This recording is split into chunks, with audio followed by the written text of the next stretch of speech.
دیکھنے سننے والوں کو انعام کا سلام پہنچے۔ دوستو، آج ہم بات کریں گے پرائم منسٹر پاکستان عمران خان کی زندگی کے لاکھ خطرات کے بارے میں۔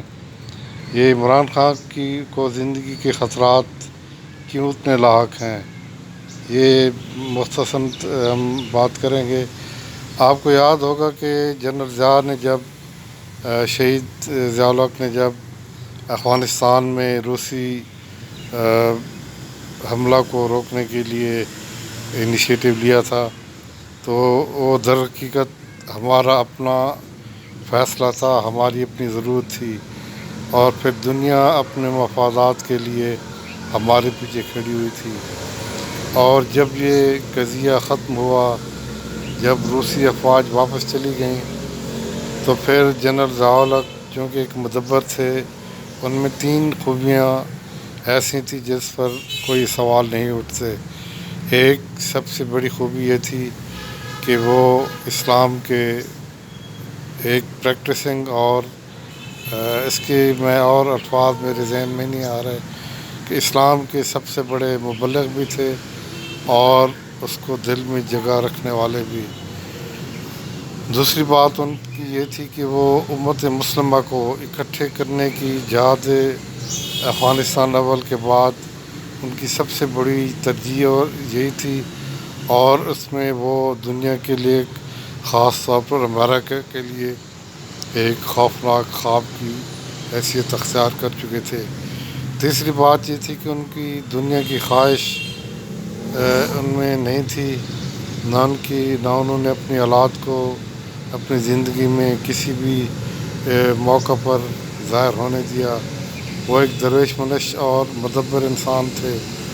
تو اور ان کی جو تیسری چوتھی خوبی تھی، وہ تھی پاکستان کو ایک زبردست فوجی اور اسٹریٹجک قوت بنانا۔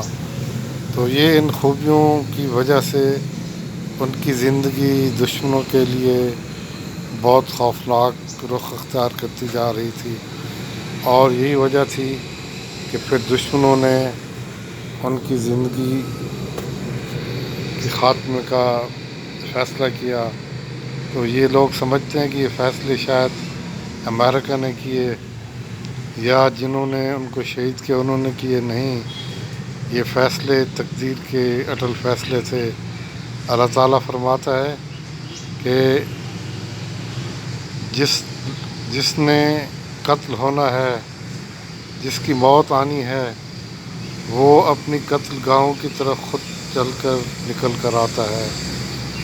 دوسری بات، اللہ تعالیٰ نے یہ لکھ رکھی ہے کہ کس کو کہاں پر موت آئے گی، کس وقت آئے گی، اور کس ذریعے سے آئے گی۔ چنانچہ یہ اللہ تعالیٰ کے فیصلے ہیں، یہ ان پر شہادت کی موت پر یہ تو بہت بڑا انعام ہے۔ تو عمران خان کے بارے میں اب یہ جہاز افغانستان دوم یہ اپنے انجام کی طرف بڑھ رہا ہے۔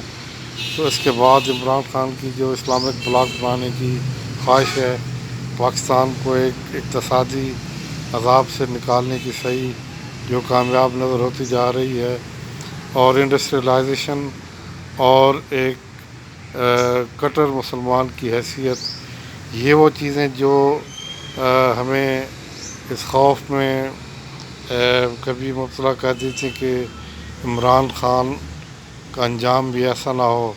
تو دوستو، آپ اور مجھے کوئی فکر نہیں ہونا چاہیے، جس نے ہماری زندگی کے دن لکھ رکھا ہے، وہ لہجہ لکھ رکھا ہے، ہماری زندگی کس طریقے سے ختم ہونی ہے، کہاں پر ختم ہونی ہے، اور کہاں پر ہمیں دفن کیا جائے گا، یہ مالک نے لکھ رکھا ہے اس میں۔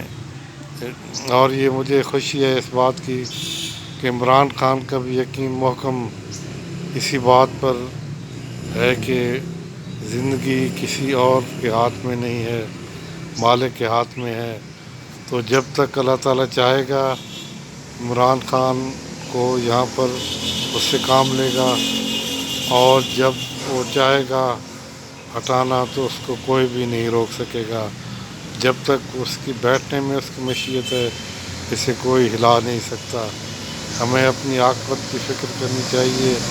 ہم دشمنی میں اس حد تک نہ چلے جائیں کہ وہ الزامات لگائیں انسانوں پر جو حقیقت نہیں رکھتے، اور پھر جب ہم سے جواب طلب کیا جائے گا تو پھر آگ کے علاوہ کوئی اور ٹھکانہ ملنا ہمیں نصیب نہیں ہوگا.